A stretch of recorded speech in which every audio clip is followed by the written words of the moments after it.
सनी मान कोस्कर।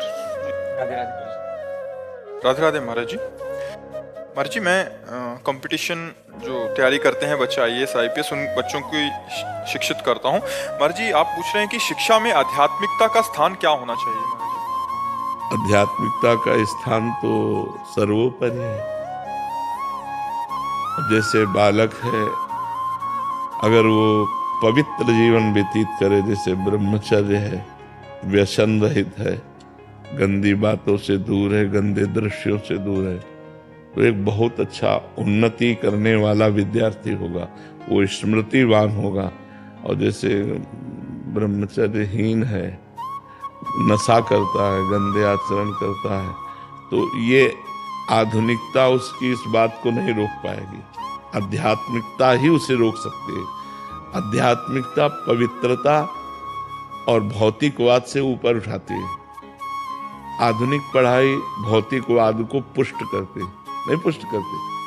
तो भौतिकवाद पुष्ट होने में यही सुख नजर आते हैं, लेकिन अध्यात्म आत्म सुख की तरफ बढ़ाता है, भगवत सुख की तरफ बढ़ाता है। वो भौतिक सुखों की तरफ नहीं बढ़ाता है, भौतिक सुखों को कंट्रोल करके भोगता है। आधुनिकता हमको अधीन करके भोग भोगाती है, अध्यात्म भोगों को अधीन करके भोगा जाता है। कि जैसे मन कह रहा है कि हम गलत आचरण करें, तो वो उस समय विवेक पूर्वक काम करेगा कि नहीं, मुझे गलत आचरण नहीं करना, ये गंदी बात है, ये धर्म से विरुद्ध है। मैंने तो धर्म का ज्ञान करना है या नहीं करना है, शास्त्र के द्वारा प्रमाणित बात, ये अध्यात्म के बिना कैसे हो सकती है। तो अध्यात्म का सर्वोपरि स्थान है। हम ये नहीं कहते कि दिन भर माला चलावे, पर विद्यार्थी को जरूरी है कि वो 10-20 मिनट अध्यात्म की बातें रोज सुने या पढ़े। मान लो सुनने को नहीं मिलता तो शास्त्र से पढ़े।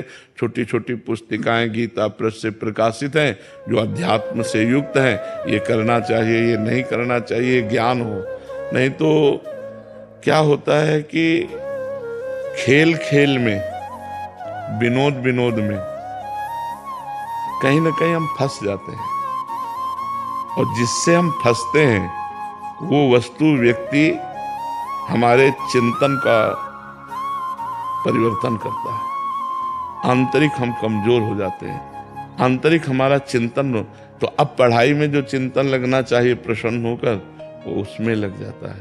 तो कहीं ना कहीं जो पराजय होती है, जो फेल होना होता है, जो हम ग्रहण नहीं कर पाते हैं, जैसे हमारा अंदर से कहीं चिंतन है तो आप क्या बोल रहे हैं कि मुझे समझ में नहीं आता, क्योंकि चिंतन हमारा अंदर और कहीं चल रहा है, और जो हमारा चिंतन आप जो बोल रहे हैं उसी पे है, तो हम उसे पकड़ पाएंगे।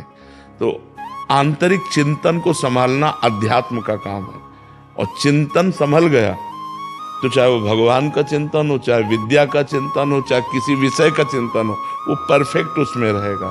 तो हमें लगता है विद्यार्थियों को ब्रह्मचर्य से रहना चाहिए जब तक ब्याह ना हो, और व्यसन का त्याग करना चाहिए। कोई नशा नहीं होना चाहिए, और किसी तरह गंदे दृश्यों को देखना, गंदी बातें नहीं होनी चाहिए।